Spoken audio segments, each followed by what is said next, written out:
Bonjour à tous et bienvenue sur ma chaîne. Alors aujourd'hui je vous explique la recette de la crème hydratante pour laquelle j'ai eu l'aide de ma petite filleule pour la réalisation. Et d'ailleurs je la remercie énormément parce que son aide m'a été très précieuse. Et donc voilà, nous espérons que la recette vous plaira. À bientôt!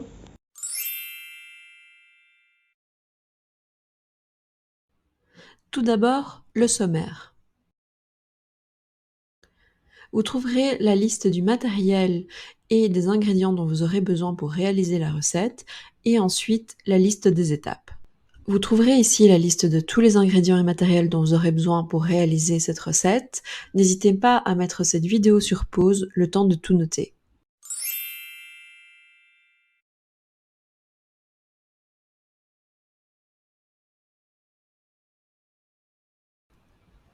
Étape numéro 1.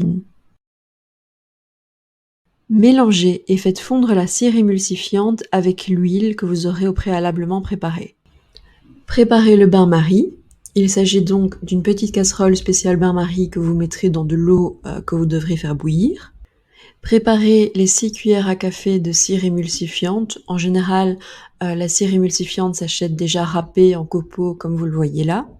Ajoutez les 25 centilitres d'huile de coton. Donc l'huile de coton est une huile végétale qui est très bonne pour la peau car elle adoucit beaucoup. Mais si vous n'en avez pas, vous pouvez aussi très bien utiliser de l'huile d'amande douce. Mélangez et faites fondre le tout au bain-marie.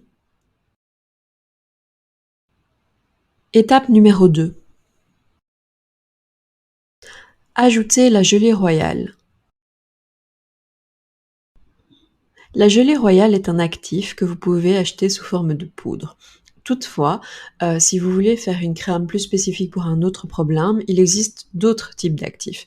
Par exemple, de la poudre de lait d'ânesse ou de la poudre de café, par exemple, pour les problèmes de vergeture.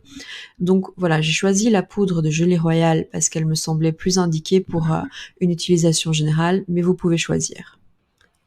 Ajoutez donc la poudre au mélange. Étape numéro 3. Ajoutez le conservateur. Alors, le conservateur que j'ai choisi ici est le Coast Guard. Toutefois, voilà, c'est une recette mi-aqueuse, mi-huileuse. Donc, si vous voulez pouvoir utiliser votre crème plus longtemps, vous pouvez aussi, par précaution, ajouter quelques gouttes de conservateur vitamine E. Ajoutez environ 3 gouttes dans le mélange. Étape numéro 4. Ajoutez la fragrance. La fragrance est donc l'odeur que vous allez ajouter à votre crème. Personnellement, j'ai choisi de la vanille pour faire une crème un peu passe-partout. Après, si vous voulez avoir une crème avec une odeur plus forte, vous pouvez très bien choisir, je ne sais pas, de la rose, du lys, du jasmin, enfin exactement tout ce que vous voulez. Étape numéro 5. Ajoutez l'hydrolat de rose et battez la préparation. J'ai choisi d'utiliser de l'hydrolat donc de rose pour ses propriétés tonifiantes, mais si vous voulez utiliser autre chose, vous pouvez par exemple utiliser de l'eau de bleuet, de l'eau de camomille, qui vous fera une crème très douce également. Donc voilà, c'est un petit peu selon les propriétés que vous voulez donner à votre crème. Battez le mélange en essayant de ne pas trop soulever le fouet afin de ne pas avoir de bulles trop importantes dans la préparation.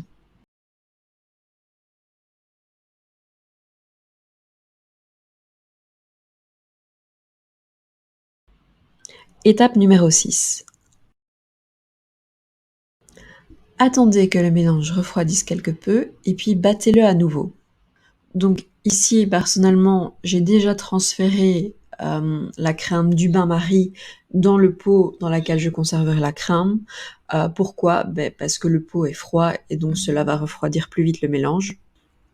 Et là, vous pouvez vraiment battre fort le mélange. Donc assez rapidement et le plus fort que vous pouvez. Parce que comme vous l'aurez vu jusque-là, le mélange n'était pas tout à fait parfait. Alors ça, c'est dû au fait que dans le bain-marie, la température était trop chaude. Mais une fois que le mélange commence à refroidir, là, il faut vraiment que vous le battiez afin qu'il prenne la consistance onctueuse d'une crème. Le résultat, et voilà, vous avez donc une crème naturelle que vous aurez faite maison et que vous pourrez utiliser comme crème pour le corps ou crème, voilà, pour le décolleté. Pour le visage, ça dépend un petit peu de la tendance, de votre peau, mais donc voilà, ça reste une crème assez générale. Cette vidéo est terminée, j'espère qu'elle vous aura plu et n'hésitez pas à vous abonner à la chaîne ou à mettre un like sur la vidéo si, vous voulez encore d'autres vidéos.